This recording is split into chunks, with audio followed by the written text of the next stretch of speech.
रात बहुत शांत थी। इतनी शांत कि दूर कहीं कुत्ते के भौंकने की आवाज भी दिल की धड़कन जैसी लग रही थी। शहर नींद में था, लेकिन एक कमरा जाग रहा था। उस कमरे के कोने में बैठा था अर्जुन, 25 साल का युवा, जिसका नाम तो अर्जुन था, पर जीवन में न तो कोई युद्ध जीता था और न ही खुद को ही कभी जीत पाया था। उसके सामने खुली थी एक डायरी, पर पन्ने खाली, बिल्कुल उसके मन की तरह, जो डायरेक्शन खोजते खोजते थक चुका था। उसने कलम उठाई, कुछ लिखने की कोशिश की, पर शब्द ही नहीं निकले। उसकी आंखें भर आईं। धीरे से उसने फुसफुसाया, मेरे जीवन का अर्थ क्या है? क्यों मुझे लगता है कि मैं किसी काम का नहीं? क्यों मैं उतना अच्छा नहीं जितना होना चाहिए? यह सवाल हर रात था, हर सांस में था, हर असफल कोशिश के पीछे था। अर्जुन टूट चुका था। उसने डायरी बंद की और खिड़की के पास जाकर बैठ गया।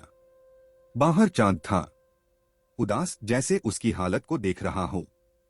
भगवान, अगर आप सच में हो तो एक बार मुझे रास्ता दिखा दो। उसकी आवाज इतनी धीमी थी कि शायद हवा ने भी न सुना हो, पर किसी ने सुना था, किसी विशेष ने। पहले हल्का सा, फिर बढ़ता हुआ, जैसे कोई सूर्य धीरे धीरे नजदीक आ रहा हो। अर्जुन चौंक कर खड़ा हो गया। दिल तेज धड़कने लगा, हाथ कांपने लगे। उस प्रकाश में से एक दिव्य आकृति उभरी, नीले शरीर वाली, मधुर मुस्कान वाली, हाथ में बांसुरी लिए। कृष्ण। पर यह चमत्कार वाली एंट्री नहीं थी।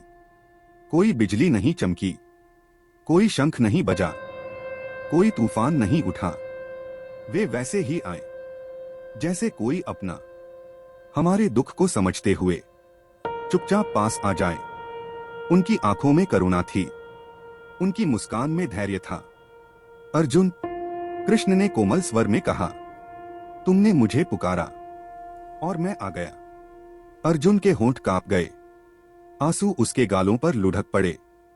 कृष्ण, मैं टूट गया हूं, मैं हार चुका हूं। मुझे जीवन का कोई अर्थ समझ नहीं आता। मुझे लगता है कि मैं बस एक बोझ हूं। कृष्ण ने उसके कंधे पर हाथ रखा, एक स्पर्श जिसने अर्जुन के अंदर तक शांति पहुंचा दी।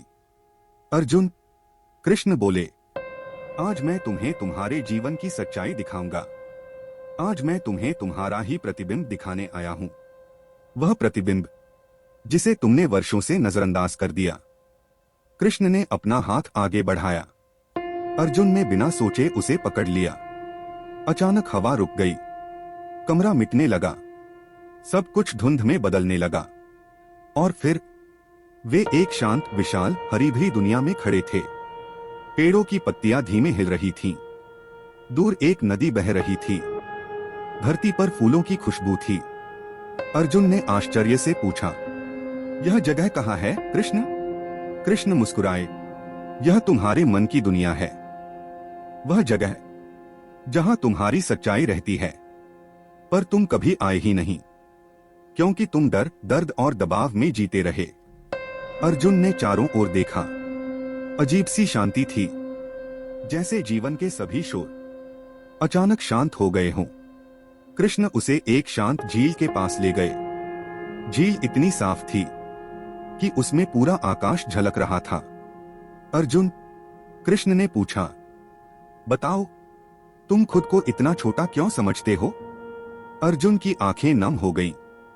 उसने कहा, क्योंकि लोग कहते हैं कि मैं लायक नहीं, मैं गलतियां करता हूं, मैं दूसरों जितना अच्छा नहीं हूं। मैंने सपने देखे, पर पूरे नहीं हुए, इसलिए मैं छोटा महसूस करता हूं। कृष्ण ने पानी की सतह की ओर इशारा किया। यहां देखो। अर्जुन ने पानी में अपना चेहरा देखा, वही चेहरा जिसे वह हर दिन नापसंद करता था। थका हुआ, टूटा हुआ, डरा हुआ। कृष्ण ने कहा, यह तुम नहीं हो, यह वह छवि है जो दुनिया ने तुम्हें दे दी है। अब आंखें बंद करो और अपने वास्तविक स्वरूप को देखो। अर्जुन ने आंखें बंद की। धीरे धीरे उसे एक रोशनी दिखाई दी, एक दिव्य शांत प्रकाश जो उसके भीतर से निकल रहा था। उसने धीरे से कहा, कृष्ण, मैं ऐसा भी हो सकता हूं। कृष्ण ने कहा, तुम हमेशा ऐसे ही थे, बस तुमने खुद को पहचाना नहीं। अचानक हवा भारी हो गई, झील गायब हो गई, आसमान काला पड़ने लगा। एक विशाल धुएं जैसी आकृति अर्जुन के सामने खड़ी थी, लाल आंखों वाली, भयानक आवाज में गरजती हुई। अर्जुन डर गया। यह क्या है? कृष्ण बोले, यह तुम्हारा डर है, जिससे तुम भागते रहे। जितना भागते गए, यह उतना बड़ा होता गया। आज इसका सामना करने का समय है। आकृति आगे बढ़ी, अर्जुन पीछे हटने लगा। कृष्ण ने उसका हाथ पकड़कर कहा, डर से भागोगे तो डर जीतेगा, डर का सामना करोगे तो तुम जीतोगे। अर्जुन ने कांपते हुए कहा, कृष्ण, मैं कमजोर हूं। कृष्ण बोले, कमजोर वह होता है जो कोशिश छोड़ देता है। तुम यहां खड़े हो, इसका मतलब तुम अभी भी लड़ रहे हो। फिर कृष्ण ने अर्जुन के हाथ में एक सुनहरी रोशनी रख दी। यह तुम्हारा साहस है, अब इसे पकड़कर आगे बढ़ो। अर्जुन ने पहला कदम बढ़ाया, डर थोड़ा पीछे हटा। उसने दूसरा कदम बढ़ाया, डर कमजोर होने लगा। तीसरा कदम, डर हवा में विलीन हो गया। अर्जुन की आंखें आंसुओं से भर गईं। कृष्ण, मैंने कर लिया। कृष्ण बोले, डर कभी बाहर नहीं होता, डर तुम्हारे भीतर होता है। और जब तुम भीतर जीत जाते हो, तब संसार की कोई भी लड़ाई तुम्हें नहीं रोक सकती। अचानक आसपास सैकड़ों आवाजें गूंजने लगीं। तुमसे नहीं होगा, लोग क्या कहेंगे, तुम योग्य नहीं हो, तुम गलत हो। इन आवाजों से जमीन कांपने लगी।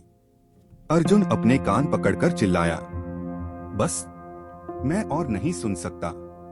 कृष्ण ने कहा, यही तुम्हारे जीवन की सबसे बड़ी कैद है।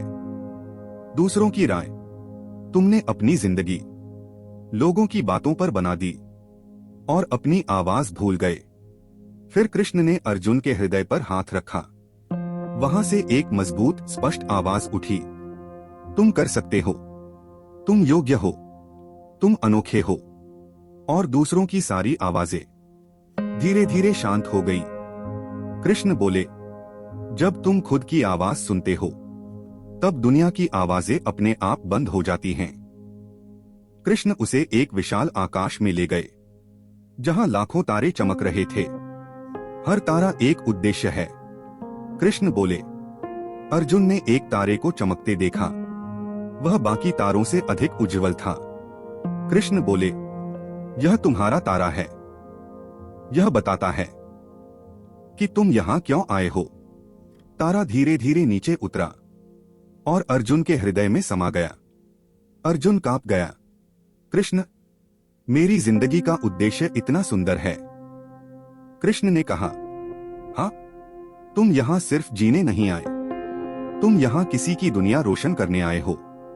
जख्मों को भरने, दिलों में आशा जगाने, अपनी कला, अपनी आवाज, अपनी पहचान से कुछ ऐसा बनाने आए हो जो तुम्हारे जाने के बाद भी चमके। अर्जुन रो पड़ा। ये आंसू टूटने के नहीं थे, ये जागने के आंसू थे।